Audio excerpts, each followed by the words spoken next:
En plus des données de composition corporelle, la bioimpédancemétrie permet d'obtenir un paramètre bioélectrique appelé angle de phase. L'angle de phase s'obtient soit en faisant une transformation géométrique de la résistance ou la réactance, ou en mesurant la différence angulaire entre la courbe de la tension et celle du courant.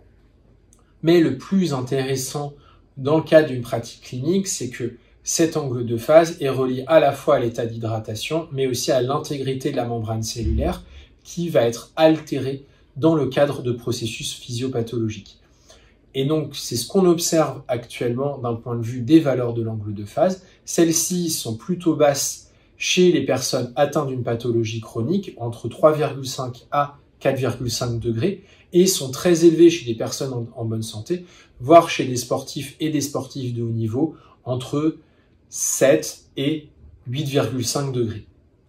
Et donc, comment ce paramètre peut être utilisé dans le cadre de la nutrition clinique? On observe aujourd'hui que lors d'une dégradation de l'état de santé, particulièrement lors d'une prise en charge de pathologies chroniques, que ce soit dans le cancer, en réanimation ou encore lors d'autres pathologies, lors de la prise en charge de d'autres pathologies chroniques, une dégradation de l'état de santé s'associe avec une diminution de l'angle de phase et souvent aussi au début de la prise en charge, cette valeur d'angle de phase va être prédictive de l'état de santé ou de la réussite du traitement. Une valeur d'angle de phase basse au début de la prise en charge indique souvent une mortalité beaucoup plus élevée ou une difficulté de traitement au cours de la prise en charge. De la même façon, on peut observer que des personnes qui ont des valeurs d'angle de phase plutôt intermédiaires sont plus à risque de développer des pathologies chroniques au cours du temps ou des comorbidités associées.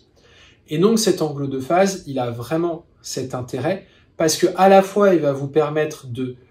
suivre l'état de santé du patient au cours du temps, mais aussi d'ajuster votre prise en charge à la fois au début en fonction de la valeur de cet angle de phase au début de cette prise en charge, mais aussi au cours de la prise en charge, comme par exemple dans le cas d'une prise en charge associée au cancer, sachant que la chimiothérapie est un traitement qui va être très difficile parfois à supporter pour le patient, surtout chez les patients qui ont des complications très importantes, et bien cet angle de phase, si vous avez un patient qui a une baisse, cela peut vous orienter à parfois peut-être baisser la dose de chimiothérapie ou la reporter et de faire une prise en charge adaptée pour bien